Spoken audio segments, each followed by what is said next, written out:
एक समय की बात है। एक गांव में 6 अंधे व्यक्ति रहते थे। वह बड़ी खुशी के साथ आपस में रहते थे।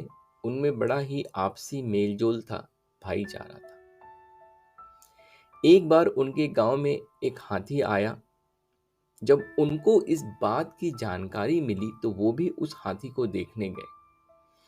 लेकिन अंधे होने के कारण उन्होंने सोचा, हम भले ही उस हाथी को ना देख पाए, लेकिन जरूर छू कर महसूस करेंगे कि हाथी होता कैसा है।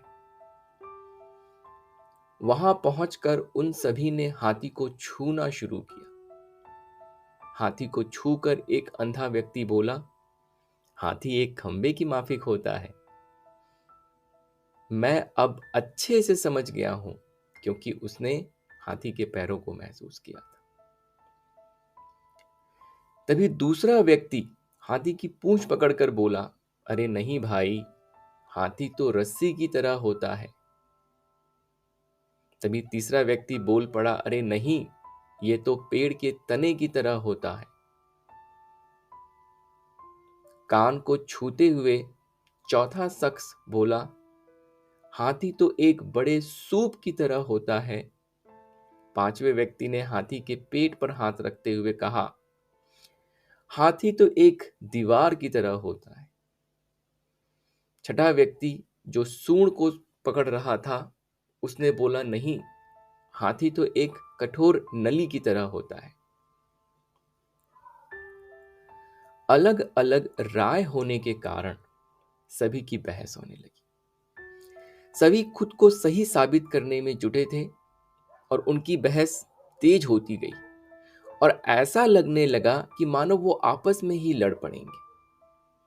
तभी वहां से एक बुद्धिमान व्यक्ति गुजर रहा था। उनकी बहस को देखकर वो वहां रुका और उनसे पूछा, भाई क्या बात है, तुम सब आपस में झगड़ क्यों रहे हो? उन लोगों ने बहस का कारण बताया और कहा कि हम यह तय नहीं कर पा रहे हैं कि आखिर हाथी दिखता कैसा है। बुद्धिमान व्यक्ति ने पहले सभी को शांति से सुनी और बोला, तुम सब अपनी अपनी जगह सही हो। तुम्हारा अनुभव अलग इसलिए है क्योंकि तुम सबने हाथी के विभिन्न हिस्सों को छूकर महसूस किया। उसके बाद उस व्यक्ति ने उन्हें समझाया, आप सबने जो महसूस किया उसके अलावा भी आगे कुछ देखते तो आपको हाथी की असल में समझ हो जाती कि वो कैसा है।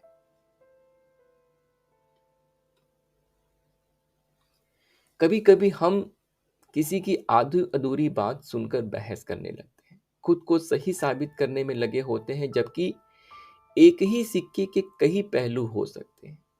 हो सकता है कि हमने सिर्फ एक ही पहलू देखा हो और सच को पूरा जानने के लिए दूसरे पहलू को देखना भी बहुत जरूरी होता है।